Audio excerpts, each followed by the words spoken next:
Pemirsa, terima kasih Anda masih bersama dengan kami, dan bagi Anda yang baru saja bergabung bersama kami, akan kami sajikan kembali 3 berita utama kita di hari ini.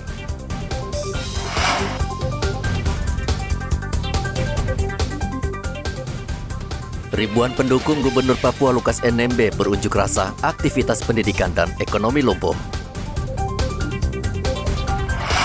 Ratusan mahasiswa di Jayawijaya meminta Presiden dan Panglima TNI transparan dalam proses hukum 6 tentara tersangka mutilasi.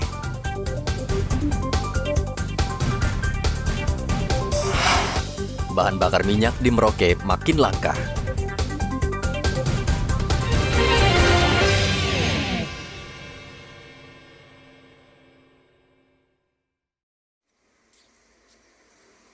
Tuntutan pengemudi angkot agar tarif angkot di Merauke dinaikkan hingga kini belum juga terkabul.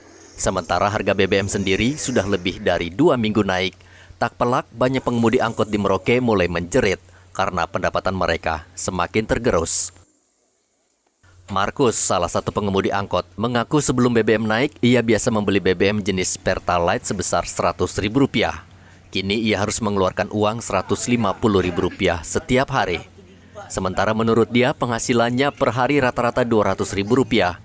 Itu belum dihitung setoran ke pemilik mobil. Sementara ini tarif yang diberlakukan untuk angkot berapa sekarang? 5.000. 5.000. Padahal sudah 2 minggu BBM naik ya. Sudah 2 minggu. Kalau 5.000 itu cukup enggak untuk menutupi operasionalnya nih? Sebenarnya tidak cukup, Pak. Itu biasa satu hari bisa dapat berapa? Satu hari dapatnya cuma paling naik itu 200 lebih. 200. 200 lebih. Nah kalau beli BBM-nya? BBM-nya 100 lebih. Ada setoran lagi ke pemilik? Ada lagi. Itu berapa? Setorannya ya tergantung dari pendapatan. Yang kemarin-kemarin biasanya 150, sekarang turun 120, 140. Kalau umpamanya Nando sendiri bisa dapat kantongi uang berapa kalau pulang ke rumah? Ya, sekarang susah untuk pulang. Paling naik 20, 30. Itu satu hari di jalan baru itu ya? Sudah lewat dari 2 minggu. Nah sekarang tarif masih berapa Bang? Tarif masih 5.000. 5.000. Kalau penumpang yang mengerti itu kasih 7.000. Oh yang berarti itu Kita ya? juga tidak minta dari orang aja. Kasih 7.000. Kita ragu juga kalau kita minta 8.000 atau 7.000 kita ragu. Abang itu kalau sehari bisa dapat berapa? Sehari dapat 150. 150. Nah kalau untuk biaya pembelian BBM itu berapa? BBM saya 100 lebih. 100 lebih. Sisanya untuk sopir itu. Setorannya? Setorannya ya sedapatnya. Sedapatnya. Pengemudi angkot di Merauke sudah beberapa kali melakukan protes, bahkan mogok beroperasi. Namun pemerintah daerah hingga kini belum juga menaikkan tarif. Para pengemudi mengancam akan berhenti beroperasi dan mencari pekerjaan lain bila situasi ini tidak berubah. Muhammad Ridwan melaporkan dari Merauke, Papua.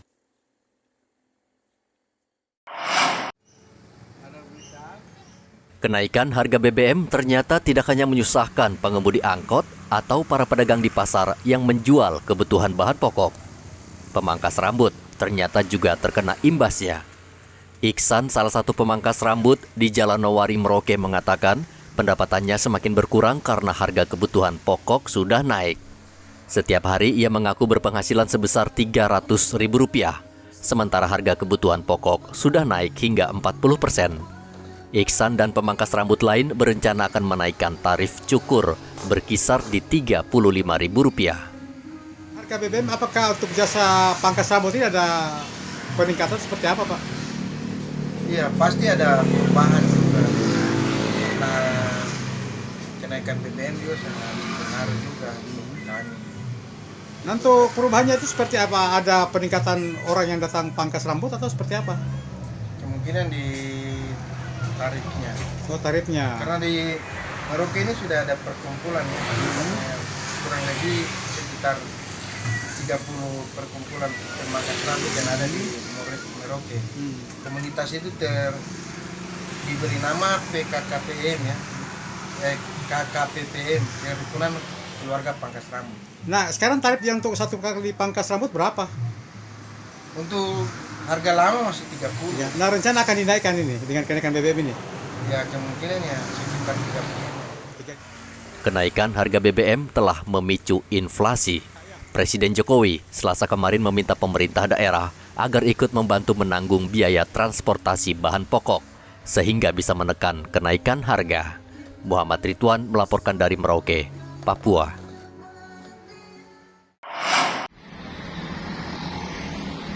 Agar situasi lalu lintas aman, tertib, serta lancar, khususnya di jam-jam pulang sekolah, Satlantas Polres Manokwari mengatur arus lalu lintas di depan SMP Negeri Manokwari. Ruas jalan ini terkenal macet pada jam pulang sekolah. Kemacetan terjadi mulai dari jembatan Sahara hingga depan sekolah. Puluhan kendaraan roda 4 dan roda 2 membadati badan jalan. Petugas tidak jarang ikut membantu pelajar yang hendak menyeberang jalan dan menegur pengendara yang seenaknya memarkir kendaraan di badan jalan sehingga menimbulkan kemacetan.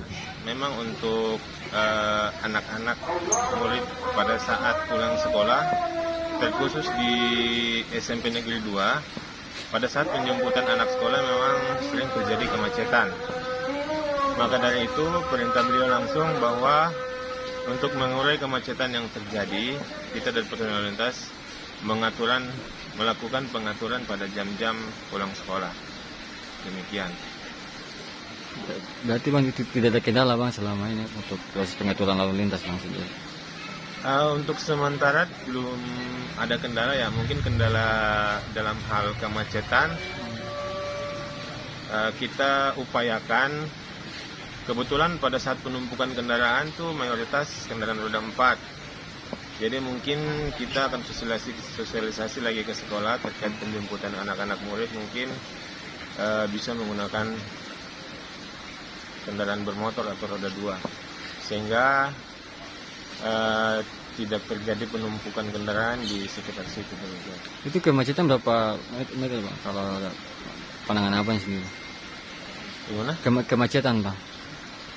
Ya itu kadang pada saat penjemputan mungkin posisi parkir kendaraan di badan jalan, mungkin sekalian kita lakukan sosialisasi nanti terkait parkir, mungkin kita kerjasama dengan pihak sekolah, mungkin bisa kendaraan masuk ke halaman sekolah. Kehadiran polisi di ruas jalan ini sangat diharapkan pihak sekolah agar para pelajar merasa aman dan nyaman. Edi Musahidin melaporkan dari Manokwari, Papua Barat. Pemirsa, informasi tadi mengakhiri jumpa kita dalam Berita Papua. Saya Heri Orun mewakili seluruh kerabat kerja yang bertugas mengucapkan terima kasih atas kebersamaan Anda. Selamat pagi, selamat beraktivitas, dan Wanyambi.